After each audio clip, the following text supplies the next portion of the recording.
The Deep South's oldest rivalry takes place on Saturday at Sanford Stadium. We are here previewing, predicting, and breaking down Saturday's matchup between the Georgia Bulldogs and the Auburn Tigers. Hello, everyone. I'm Chris Phillips. He's Cole Thompson. Appreciate each and every single one of you tuning in. Make sure you like, subscribe, turn on notifications. Check us out via podcast, wherever you get your podcasts. You can also find us across all social media platforms as well as our website, SECUnfiltered.com. This segment brought to you by our friends over at GameTime. Download the GameTime app and use promo code SECU for $20 off your first purchase. Again, that's our friends over at GameTime. Promo code SECU to get $20 off today. Georgia and Auburn will meet in the latest edition of the Deep South's oldest rivalry on Saturday afternoon. We are here previewing, predicting, and breaking down this matchup. I am Chris Phillips. He is Cole Thompson, who joins me once again. Cole, what's going on, my friend? Excited to break this one down with you. The Deep South rivalry, one of the most underappreciated games in college football that does not have the same juice simply because of where these two teams have resided over the last few years. But when this matchup is humming, brother, it is one of those games that has serious implications on going to Atlanta. There's hostility, there's environment. There's people out in the great state of Alabama that actually call Auburn, not Auburn University, but West Georgia. I mean, that's what they say all the time. So it's a very close call. It's a game that always seems to have a lot of hype and pageantry. And even when teams are struggling, you still love these type of matchups. I love this game. I always do. I don't know if I love this game this year for what's going to happen on Saturday afternoon. And you all know what I am talking about. I don't have to go into too much detail to know why. I am very much a little terrified about what happens. Yeah, Cole, as we dive into this football game, a 3:30 p.m. Eastern time kickoff on ABC in Athens, Georgia at Sanford Stadium. The Dogs, Cole, are a 24-point favorite in this matchup. The over-under set at 54 total points. You know, when you talk about, Cole, this rivalry, the series history, Georgia leads this thing 64, 56, and 8. But they've won 7 in a row, Cole. This series at one point, I remember, I think it was like a span of it. I could be wrong, but there was a span of years on end where it was like back and forth where the series was tied. I mean, you know, we have a lot of great rivalries in college football, but when you have the level of competitiveness where it has truly been over the years back and forth, but to your point, unfortunately, since Kirby Smart reached Athens, Georgia, it's been lopsided, as we all know. Again, winners of 7 straight are the Georgia Bulldogs. In the last meeting, of course, last year, 2023, we really saw, Cole, the magic of Jordan-Hare Stadium because Georgia won that game, but just 27-20, and that was a game where Auburn really had the Dogs on the ropes. Who can forget Brock Bowers into that game, making some big-time plays and essentially winning that game for Georgia. So, Cole, as we dive in the matchup, I think you got to start here. Both of these teams coming off of really emotional losses, like really difficult losses to stomach. Georgia in Tuscaloosa, the game that we were just at and witnessed in person, falling there at the end to the Alabama Crimson Tide. And then Auburn, Cole, losing in the most Auburn Payton Thorne way you possibly can, throwing a late pick six and falling in a game in which, Cole, I thought many of us thought Oklahoma was out of it. That was Auburn's game. They were in control, and they somehow, some way, find a way to lose on the home field.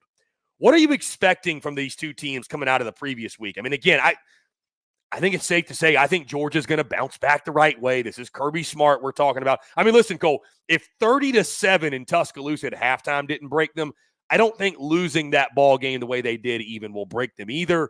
For Auburn, Cole, it's more so. Maybe this is a question more so for the Tigers, because you have to wonder where they are mentally, man. I mean, after the last couple weeks, the way you lose that game to Oklahoma, then the previous week, obviously, we were there at that game. You lose to Arkansas, you know, and that was supposed to be the stretch goal. We talked about this where you're able to take advantage of the schedule. You know, we were having the conversations over the summer. Man, what if Auburn's 4-1? What if they're 5-0 going into this game against Georgia? And now they sit here, Cole, at 2-3. And we're just, I don't know where Auburn is right now. I really don't. So Speak to it, Cole, your thoughts on where these two teams are mentally, especially the Auburn side of things. You don't know where Auburn is right now is what you just said, correct? Well, I think I may know where they are, but no, you don't not know a good place. It's not a good place. You don't know where they are because Auburn doesn't know where it is. Auburn has no idea where it is. My first thought is Hugh Freeze. Come here. Come really close here, buddy. Come here. You're not going to get 9 times out of 10 to win this one. In fact, you're not going to be able to play this game 9 times out of 10 and see what happens. You get one. You get one and they fumble the bag in so many different scenarios and they look lost in their own backyard between the hedges. That is what you will see for you to walk away with the win. And I think that many people knew that going into this game. But the problem is with Auburn is that you watched last week's game, and to all SEC brethren that are watching this channel, congratulations. Let me introduce you to Sooner Magic. They call it that out in the Boomer State, and it's a true thing. If you ask anybody that lived in the Big 12 for the last few years, they will tell you that Sooner Magic is not only alive, it is volatile, and it does exist. But Auburn's up 21-10.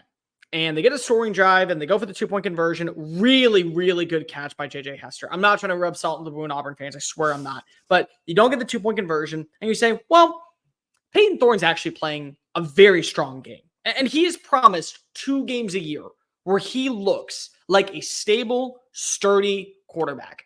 And this is a guy that probably can just move it down the field.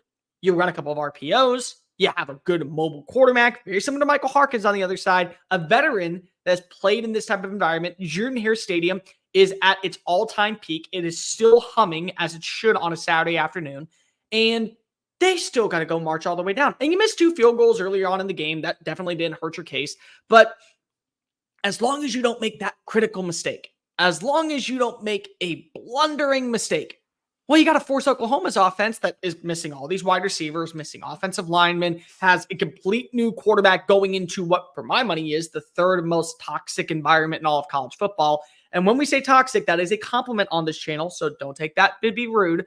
He's not going to be able to do it. So, yeah, you allowed a touchdown, but naturally, this game is blocked up as long as you don't make a mistake. Oh, wait, there it is. Oh, wait. And just like right on cue, there it is. And the worst part is, Chris, is that guy who throws that interception and watches as Kip Lewis marches it all down, and the entire atmosphere of Jordan-Hare is sucked out into the college football vicinity that is known as the abyss of demoralization. At that point, that's the best shot you got. And that's the reality that you have to live with. That is the reality that you as an Auburn fan have to live with this year, that your defense can give you quality play against lackluster opponents or teams that are still going through some struggles. Your offense can go ahead and attack and be able to find ways to score. You have explosive playmakers that when they hold on to the football, good things happen. A Malcolm Simmons, a Cam Coleman, Keandre Lambert-Smith, who at this point, we all have to apologize to him. He is not a Robin. He is actually a Nightwing, and he is his own character down there because he very much right now is the leading receiver for that team. And they have a good tight end, and they feel good about their run game, and there's promise when it comes to where they were, and that was the best that they looked, and they still found a way to lose it. And it was against an inferior opponent in their first matchup on the road in an SEC game. And now you're gone for a month, and you went 2-3. And not only did you go 2-3, you have the most turnovers in college football. Do you know, Chris, that if they don't have 4 turnovers in that game against Cal, they actually win it? Do you know, Chris, that they don't have 4 turnovers in that game against Arkansas, they actually win it? And they would now be sitting, as you put it, at 4-1 going into this game. If they don't have 1 turnover in that game against Auburn, Oklahoma, they're sitting at 5-0. And that's the version of Auburn that we will see the rest of the year. Where do I think that they are? I think that they have to realize that the season is lost, and you have to steer into the skid and make the most of it. And I know there's going to be people out there saying Hugh Freeze is not the guy. I'm not ready to go down that path. I'm not. Because I think a lot of people thought that bringing in Hugh Freeze was just going to be getting a better coach. There were a lot more problems at Auburn than just the coaching with Brian Harsin. There was a lot more problems when it came to the NIL collective. There was a lot more problems when it came to the transfer portal rules. There was a lot of things that need to be fixed on the Plains when he arrived. And for them to be regressing is one thing, but to act like just not adding in a quarterback like Cam Ward was the ultimate death sentence of why we're not in the college football playoff hunt is also one of the biggest tomfoolish lies I have ever heard in this sport. And we need to knock it down a notch. We need to turn down the volume a little bit. And those Barners out there that do believe it, in Barners, I call you that with respect. That is not an insult. I truly do call you by your nickname as much as possible. You need to hush up right now because you were never going to the playoff this year. And it's because that defense, it's because the offensive line, it's because the miscues on the wide receivers dropping balls. And it doesn't help that Payton Thorne is your number one guy, but it is clear that the quarterback of 2025 is not on the roster at this point. So you guys steer into the skin. And what you have to pray for is that you look good in this game. Because if you look good in this game and you look like you're kind of at least seeing a pulse, the most Missouri thing of all Missouri things would go down to College Station, whoop the ass of a Texas A&M team, and then lose by double digits at home against Auburn. That'd be the most Missouri thing out there. Kentucky, was it fool's gold against Ole Miss? Is Ole Miss really bad? Or is this a Kentucky team that's going to deliver their best punch? But you carry that momentum going into that game because you get a win over Missouri. You play really well against Georgia. And so now you feel really confident, and then you welcome back in the boogeyman that is Diego Pavia to the Plains of Auburn. In November, you're gone for a month. You have to look salvageable in this game because of you're not on life support. What this is it is literally a swing and a prayer, hope miracle that you can salvage a season because of we're about ready to call the time of death. And Georgia, I hate if you know this, you're not winning this game. I think that you understand that you're not winning this game. What you don't understand is that Georgia just lost a game to Alabama. And there are people out there that are saying that Georgia is not the team that we thought they were. Oh, that's not a good thing. Oh, Chris Phillips, that is not a good thing for the sweet people on the Plains. That is one of the worst things that could ever exist. Oh, and it's in their backyard. And they're hungry. The dogs are hungry. They want some tiger meat. Yeah, the only path, Cole, I see to, if you're an Auburn fan looking for a way to make this game competitive in the second half. I mean, the thing you look at is Georgia has gotten off to slow starts, right? I mean, that's something we talked about offensively. Just Carson Beck and that offense just have not been able to really get it rolling in the first half. This goes all the way back to the Clemson game, and then obviously Kentucky, and then Alabama, of course. I mean, they're down 30-7 at halftime, and I mean, even defensively, right? Came out, they were bamboozled in that first quarter and made those halftime adjustments, but. The longer you let an Auburn hang around in this game, the more they're going to believe, obviously, they can win this football game. And we saw that last year, and Georgia escaped near death, but I'm sure you don't want to play with fire like that again. But, again, can you take advantage? Can you roll something out there that Georgia's not expecting or they haven't seen? I mean, the problem is that, and I was going to say Alabama did that, but the problem is you don't have Jalen Milroe on your side or any of those other players. No, Chris, you're from the state of Alabama. You are not Alabama. Right. You are from the Yellowhammer State, but you are not the pride of the Yellowhammer State this morning. And that's the problem. And on the Georgia perspective, Cole, I mean, again, I think that's a big thing. I know Dog fans want to see this football team get off to a quicker start, pedal to the metal. I don't feel like there's been a game, Cole, like even week 1 against Clemson, you looked really good in the second half, but there just hasn't been that game start to finish where I think Georgia fans have felt really good about what they're watching. You know what I mean? Maybe that comes this week, right? And for a team like Georgia that has the talent they do, the aspirations they have, and listen, I think too, Cole, we have to acknowledge college football is unlike it's ever been. Like the parity in this sport is crazy. The uncertainty, I think it's taken teams longer, Cole, to really truly find their identities because of the transfer portal and so many moving pieces and so many new pieces to get acclimated. That being said, maybe this is the week where it clicks for Georgia. And you've got an Auburn team that is coming in like a wounded duck that, to your point, we're all ready to pronounce time of death, and Georgia could very well be that team, puts that final nail in that coffin and finishes the job, if you will. I mean, you've got a Payton Thorne coming in for Auburn that I feel like, Cole, it's not a matter of if, it's a matter of when he makes that back-breaking mistake. We know what Georgia's got defensively. Prayers for Payton Thorne. I mean, prayers. He's going to need every single one of them. So the big thing I look at, Cole, Auburn offensively, maybe Cam Coleman I know Cam Coleman's not Ryan Williams, but I mean, he's kind of their version of it. Maybe he can have some downfield success, but there's just so many other things that hinges on when it comes to their offensive attack that I don't think Georgia's going to get beat twice in that way. You know what I mean? So I will say, Cole, I say all that to say this. I do expect the Dogs to get off to a much quicker start. I think they're going to hear that all week about these slow starts. I think they will get off to a quicker start, and it's going to be up to Auburn to have those counter punches in them. And I just don't know that they do, to be honest with you. We're living in a world right now where, unfortunately, Kirby Smart is being doubted in some sense. Not in terms of his overall resume of who he is as a coach, how he's able to win, how he's able to kind of take over the mantle as the king of the SEC, the heir apparent of Nick Saban, and truly the face of college football coaching. We can all agree that that's still a thing, but Kirby Smart has an Alabama problem, and we know that at this point. But Mark Stoops has a Shane Beamer problem. And you watched as a week ago, we saw a Kentucky team play its best version of football against an Ole Miss Rebel squad that was ranked number 1 in almost every single metric, offensively and defensively, and they brought the fight to them. And the same thing could be said about them when they played against Georgia in Kroger Field. There's just something about that atmosphere. And sometimes you getting the swift kick early on in the season kind of wakes you up. And that's what we're really going to see, I think, from Georgia and from Ole Miss moving forward, because there's no room for error. There really isn't. Georgia has a little bit more of a leash because of if they go 10-2, even if they don't make it down to Atlanta, that big red and black G logo will carry tremendous weight. What they have been, who they are as a program, the identity that they possess, that will get them into the college football playoff. And we still have months ahead, so I don't want to go do too much of a deep dive into the college football playoff, but they do have matchups against Texas on the road. They do have a game against Tennessee, a very drastically different Tennessee than they saw in 2022. And they also have Ole Miss, who they all deliver with that same type of energy, that same type of punch, the way Alabama did. You may not get a second gust in the second half to be able to make this thing interesting. And now you're sitting here watching it be 35-17 going into the final 13 minutes of the fourth quarter.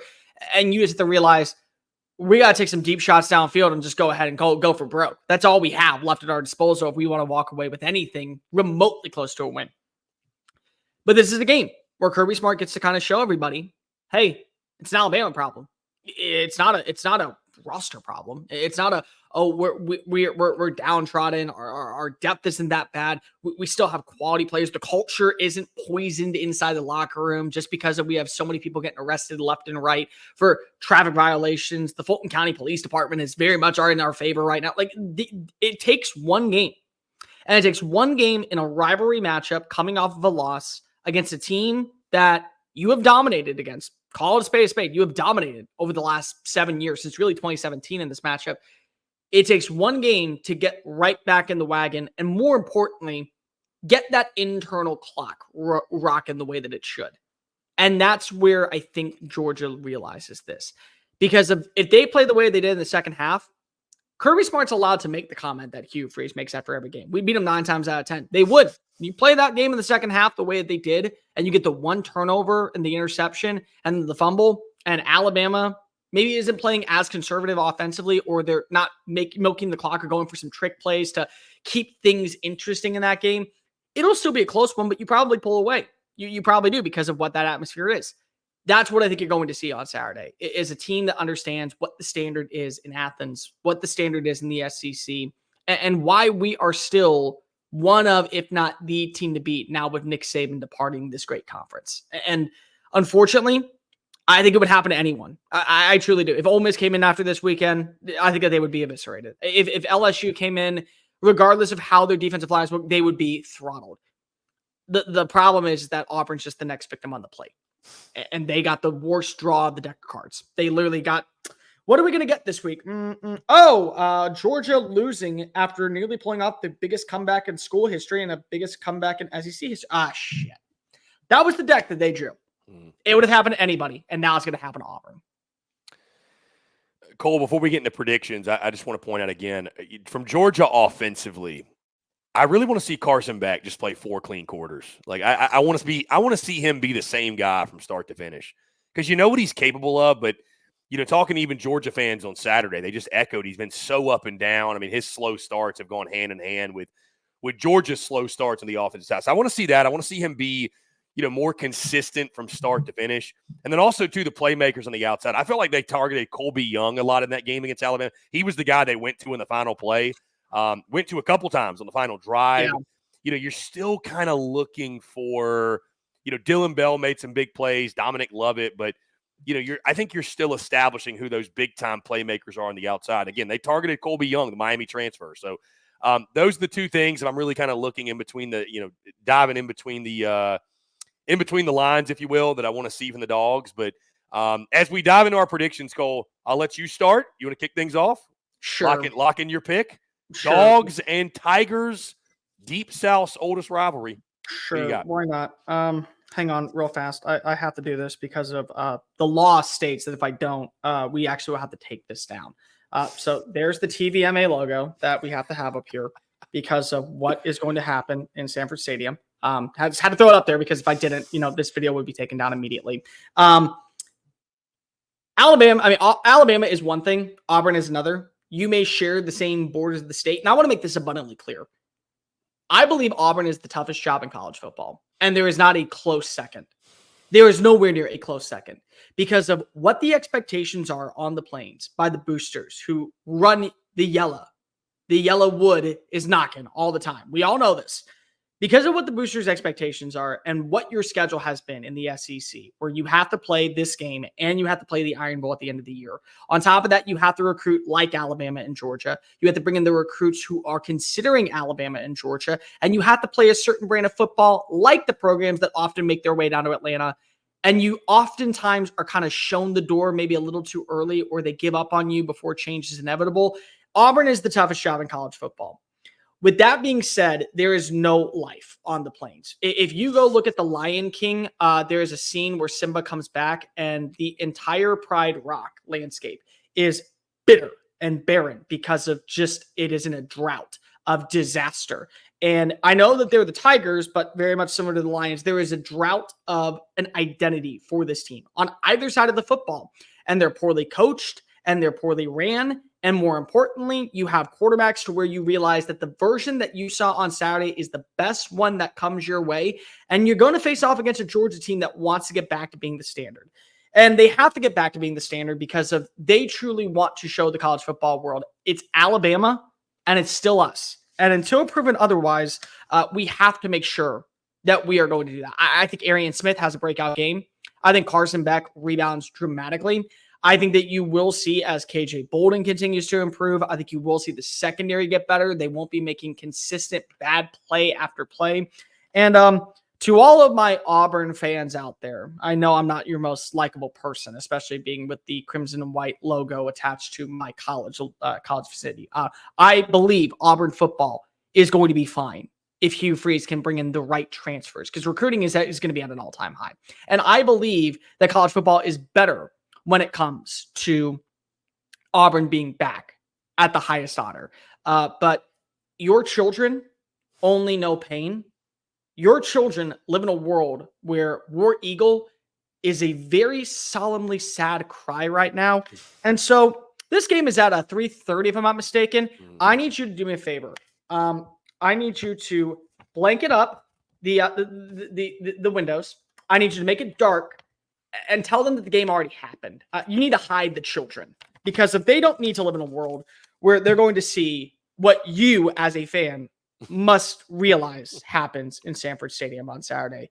Final score 48-13, Georgia.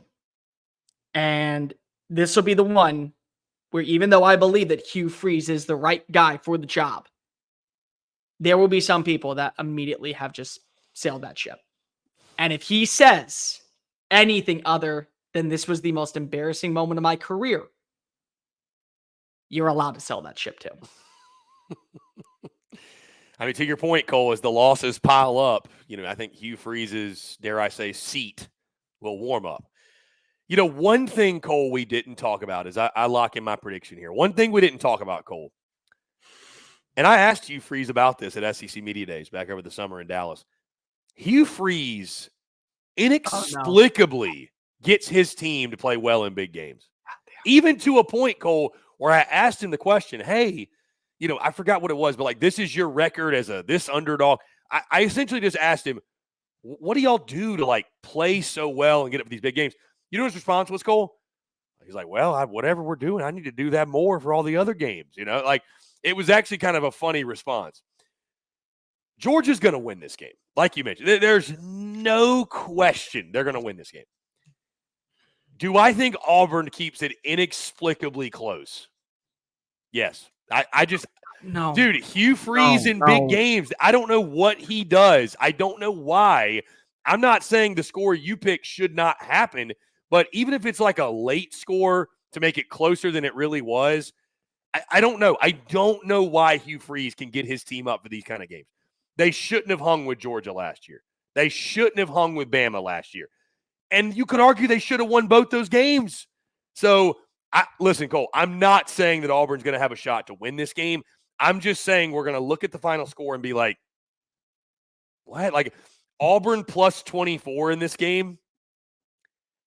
I don't know yet if I'm going to hammer it, but I will never touch Auburn. I feel really good about Auburn covering here. Again, I think we're going to look up and be like, that score doesn't make any sense. I think Georgia's going to handle this game, but Auburn, Hugh Freeze, big game Hugh, will keep it inexplicably close. Cole, I got Georgia 35, Auburn 23. I think it's going to be just inexplicably close. This is what Hugh Freeze does. This is his song and dance. They will lose again. Georgia will win. There is no question. But my number one prediction of this game, Auburn is going to keep this thing closer than the experts think, as the great Lee Corso once said. So Georgia wins. Auburn covers. Dogs, though, win the latest edition of Deep South's oldest rivalry. Okay. We live in a society right now where apparently we are just allowed to say random nonsense on the internet and not be held accountable. Thankfully, Kansas State broke that curse because of a 5-player burrito went up. I'm not putting any sort of burrito or cup of. I'm not doing that. This game. If they score 23 points against Auburn, Georgia's defense, if Auburn scores 23 points, I'll even go better, 20 points.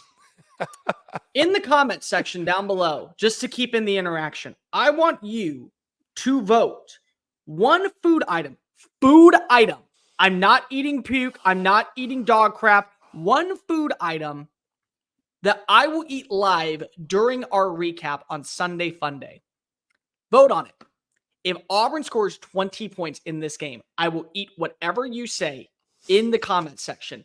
Pick it, vote on it, and I promise you, I will do it. We're going to put this out on the clip, too. I'm going to make Chris Phillips put this out on a clip. These bets have not gone well this season. I don't care. 20 points. They score 20 points in this game. I will eat any food item that exists on the internet that I can viably get to at my local grocery store or even an exotic grocery store if need be, because I believe that much that it is not going to happen. It is not going to happen with Payton Thorne. It is not going to happen with this Auburn offense. I am that confident. Vote in the comments section down below. Tell me what you would like for me to divulge in, and I will gladly do it on Sunday Funday. That is how confident I am. But I am not shoving a 5-layer burrito up the pooper shooper. It would be a shame if it was mayonnaise. That's all I'm saying for the folks tuned in. It'd be a shame. So, guys, let us know. How do you feel? Do you agree? Do you disagree? Who takes it on Saturday in Athens when Georgia and Auburn do battle? Guys, appreciate each and every single one of you tuning in again. Make sure you like, subscribe, turn notifications. Check us out via podcast, wherever you get those. You can also find us across all social media platforms, as well as our website, SECUnfiltered.com. For Cole Thompson, I'm Chris Phillips. Appreciate each and every single one of you tuning in, and we will catch you on the other side.